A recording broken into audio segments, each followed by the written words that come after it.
Good morning, everyone. Welcome to AM Sports here with me, Muftau Nabila Abdullah. We bring you a story that has to do with Accra House of Oak, and they have been hit with a transfer ban by the Ghana Football Association for failing to pay $70,000 due New ADPRC United. The GFA Disciplinary Committee, in a ruling on May 8, had given the club up to until May 31 to make full payment of the money to the Division 1 club, failure of which they were going to suffer a transfer ban. This is a decision that the Ghana Football Association, which issued and exclusively gotten by Joy Sports Sunday morning. And the statement had, or the ruling had said that in accordance with Article 15.3 of the statutes of the Ghana Football Association, Article 15 and Article 53 of the GFA Disciplinary Code 2019, the Disciplinary Committee, hereinafter referred as the committee, considered the ruling of Player Status Committee together with all the supporting attachments, the record of proceedings of Player Status Committee. So just go straight to the ruling or the decision by the Ghana Football Association, of which which has now been imposed on Accra House of Oak. And this is a decision. This is what the Ghana Football Association Disciplinary Committee says. It says, pursuant to Article 15.1a of the GFA Disciplinary Code, Accra House of Oak is hereby fined an amount of 5,000 Ghana cedis for failing to comply with the Player Status Committee's decision.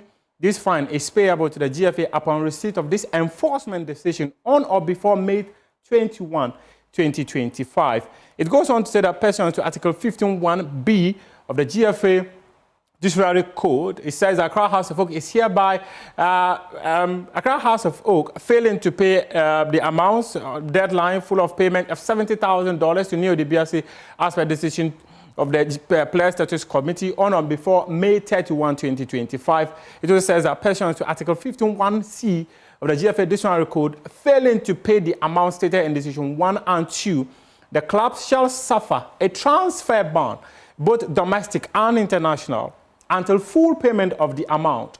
Should Accra House of Oak fail to comply with the decisions 1 and 2 on or before the deadline mentioned above. It also says that in accordance with Article 15.2 of the GFA Disciplinary Code, Accra House of Oak is hereby warned to comply with this decision strictly. Failing with the sanctions threatened in Decision 3 above shall be applied automatically by the Ghana Football Association, its bodies or committees, IT department of the GFA, and all departments of the Ghana Football Association. And we've published a detailed story on myjoyonline.com. That story was published Sunday evening. New ADPRC had written to the Ghana Football Association on June 13, telling the Ghana FA that Accra House of Oak has failed to make the payment. And this has to do with the transfer of Salim Adams from New ADPRC to Accra House of Oak. The two parties had agreed to, Accra House of Oak had agreed to pay New ADPRC $120,000 for signing the player. In that agreement, they have said that anytime they have an opportunity of transferring the player, they were going to give 40% of that money to New ADPRC United. In total, House of Oak were expected to make about $1 million when the player made a move to the United States of America, specifically to FC Cincinnati. Unfortunately, the guy did not make the cut and had to return to the country. House of Oak and New ADPRC had a meeting in March. In that meeting, House of Oak asked New ADPRC United to write off the debt because the boy did not make the cut. Hence, the business had gone bad. New ADPRC agreed, but said that, okay, when we reached an agreement for the player to move, you had given me $50,000, right? You were supposed to give me $70,000 more. Unfortunately, since the deal has gone bad, we can reach an amicable agreement. In that meeting, House of Oak had agreed to give him $20,000 whilst he will write off the rest of the debt. Unfortunately, House of Oak apparently did not adhere to the agreement that was signed between the two clubs in March. And after ADPRC wrote to the Ghana Football Association telling them that House of Oak has failed to adhere to the agreement, House of Oak called New ADPRC and asked them to come and take the $20,000. This was just last week.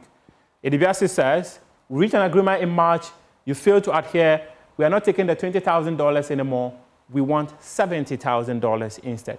And that is why Accra House of Oak has been sanctioned by the Ghana Football Association. Also, new Legon Cities, they've also been hit with a transfer ban for also failing to pay their former player, Francis Addo, 29,000 Ghana Cities. In fact, they were given a payment plan in 3 forms, of which 10,000 was supposed to be paid by December 23, 2024. That's the first tranche of payment. Second tranche was supposed to be paid by January 21. And the last transfer payment, or the last amount of the money was supposed to be paid, which was like 9,000 Ghana Cities, was supposed to be paid on February 23. Legon Cities, unfortunately, were also unable to meet those deadlines. And they've also been hit with a transfer ban, which starts in this transfer window. So currently, House of Oak, Legon Cities cannot sign players. That is what is happening. Now let's move on and talk women's football. The Black Queens are getting ready for the African Women's Cup of Nations that will be staged in Morocco next week. Ghana opened their preparatory campaign with a 3-1 win over Malawi, courtesy of goals from Doris Bodua. Otherwise, we are the better team the whole game. We are producing so many chances. We win the game with 3-1, but if you're looking at the chances, we can score probably 6-7 today. But the most important is to win and to play good and create more chances. And this was a big step in the right direction. I think we had a better fighting spirit today. I actually felt that we won the middle. I also felt, we created more chances, like I said. Had a chance to score so many goals, so that's very positive. Overall, I think the defense was pretty well, even if the opponent had one of the best attacking players in the world. We controlled her the most of the time, at least. So that was a good experience for us to play against top player. But like I said, I felt that we did a good game. We still is missing a few players that is with their club team. The FIFA window is open up the 23rd, so it will be another like 6-7 players here that we can add to this squad. So there will potentially be some rotations for the future. But our strength is that we have so many like good players, so we can actually change to 2-3 players and keep the quality. And it showed a little bit today that we did some rotations and we still had a good quality. We are working hard now.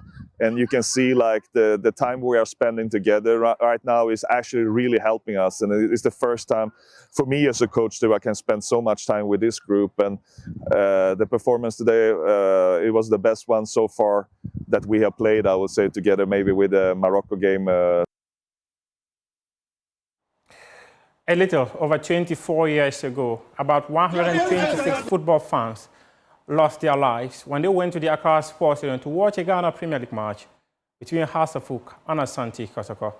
The actions that led to the demise of about 126 football fans, hooliganism continued to find its way into the very fibre of Ghana football. 24 years on, hooliganism has outlived the warning that many has given to many football fans, saying that never again. But early this year, a football fan even lost his life. Many people have decided to end their career in football because of hooliganism. One of such players is a former Real Tamale United player, Abdul Nawaz. He's been speaking to my colleague, Haruna Mubarak, in our latest documentary, Scars of Hooliganism. Players, the heartbeat of the sport, are not spared. Their only crime was wearing the badge of their club with pride. On February 7, 2021, Abubakar Nawaz was living his dream, playing for Tamale-based side Real Tamale United. In a Division 1 league match against Nswatreman in Nswatre, he encountered the darkest moment of his career. We were going to our dressing room and there was this lady. I think there's this one particular lady, the recent incident, they mentioned her name. She was standing at the exit where we will pass. So our captain was coming to enter and he pushed him back. So Then he went ahead to even slap our captain. So our captain was also trying to retaliate. Then the whole incident started. They started stoning us from all angles. You will run and pass here, a stone is coming. Run and pass here, a stone is coming. So I was just there, and one boy shouted, "Ajibayo." When I just turned, a stone came and hit my head. And that... Which part of your head? I think it was here. So it was very unfortunate because the stone was heavy, and God really saved me because that stone that hit me, and I think I was injured. I was bleeding. All my dress was full of blood. And this documentary will be coming your way at 8:30 a.m. on the AM show and hotline at 8:30 p.m. later tonight. It is also on radio at Joy FM 99.7 on the Super Morning show at 8:30 a.m. as well. Now, let's talk Summer Olympics. And Olympic Day in Ghana was commemorated on Saturday. The National Sports Authority and the Ghana Olympic Committee assembled at the Accra Sports Stadium to celebrate the Olympic movement. My colleague Lawrence Bedu was there and has details in this report. From the early hours of the morning, hundreds gathered in Accra, dressed in an Olympic-themed T-shirt. The celebration began with a symbolic Olympic Day walk starting from the Kwame Nkrumah Mausoleum through to the Osu Castle and back to the Accra Sports Stadium, drawing athletes, students, and sports enthusiasts from all walks of life. The energy was on a high with aerobic sections that got both the young and old moving.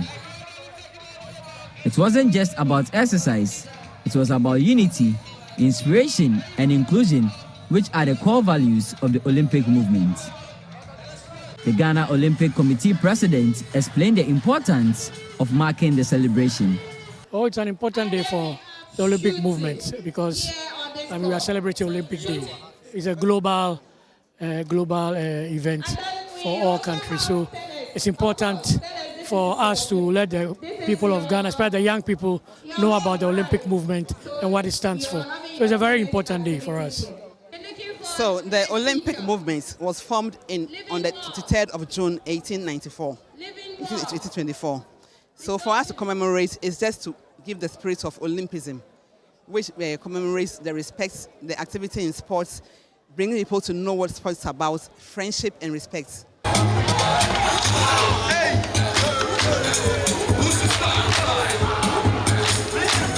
Youth engagement was a major focus.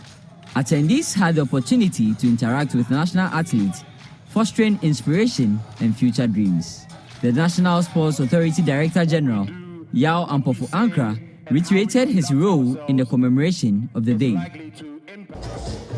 Excellence, friendship, respect, and these are core values not only in sport but across life. So the National Sports Authority, we deal with 54 federations and beyond, locally and globally.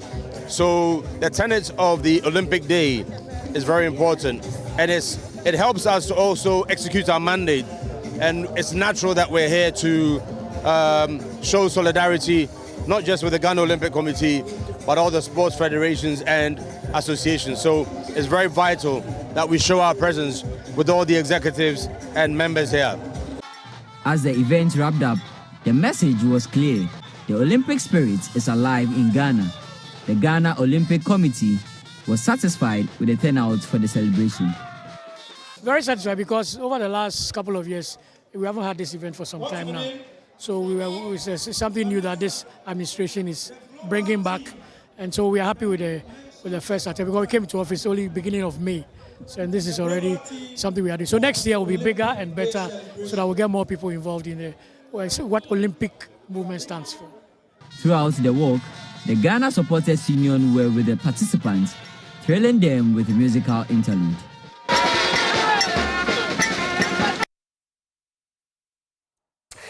Let's do some tennis now, and the Africa 10 Foundation, in partnership with the Ghana Tennis Federation, organized a tennis clinic at the Accra Sports Stadium to enhance the technical know-how of coaches and also give talents an opportunity to understand the rudiments of tennis. My colleague Razak Musbao has details in this report. Tennis is gaining real momentum in Ghana, with more and more young people showing interest in the sport. Inspired by global legends like Arthur Ashe, Althea Gibson, Serena Williams, and Katrina Adams, and more recently by the success of Ghanaian-Italian Jasmine Paolini at the Italian Open and Coco Gauff at Roland Garros, young Ghanaian players are dreaming bigger. To help fuel that passion and support the sport's growth, the African 10 Foundation, in partnership with the Ghana Tennis Federation, held a two-day development clinic in Accra. Former pros Katrina Adams and Roger Smith, along with some experts, led the sessions, working with a group of carefully selected coaches and junior players. The coaches were trained in modern, high-performance techniques, while the players received practical tips on how to improve their game both physically and mentally. And that sports is really about leadership. I think they've learned how they can improve their own leadership styles, how they can connect more with the children. And so I think, in the children's question and answer session on the second day has been also just amazing to see these bright children with, really wanting to improve on their game. And and it was great, the wisdom that Katrina and Roger shared. 20-time WTA doubles champion and former Wimbledon semi-finalist Katrina Adams urged the young athletes to make the most of the opportunity. It's been a pleasure. I mean, hopefully, with me and Roger Smith being here, that these kids have really learned some things, building their confidence, knowing that there's an opportunity for them to develop as tennis players, here in Ghana, to compete, not only here but abroad. The talent that they have is really special. A lot of these kids are, they learn visually. They've been able to come into some of the programs here and really develop more. They've got coaches here that really care about them. More importantly, we've been able to really work with the coaches and elevate their skills and their thought process and how they can work with these players. And that's what we wanted to leave behind. On his part, Roger Smith, who is a top Caribbean player and Olympian for the Bahamas, called for more support to be given to local coaches who are shaping the next generation.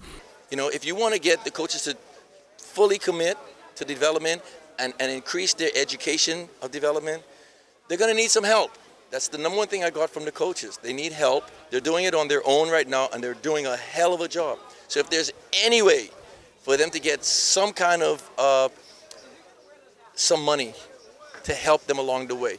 And the money, remember, to the coaches goes anyway to the kids. So it's like giving it to the kids because they really need that mentorship and that coaching. Over 5.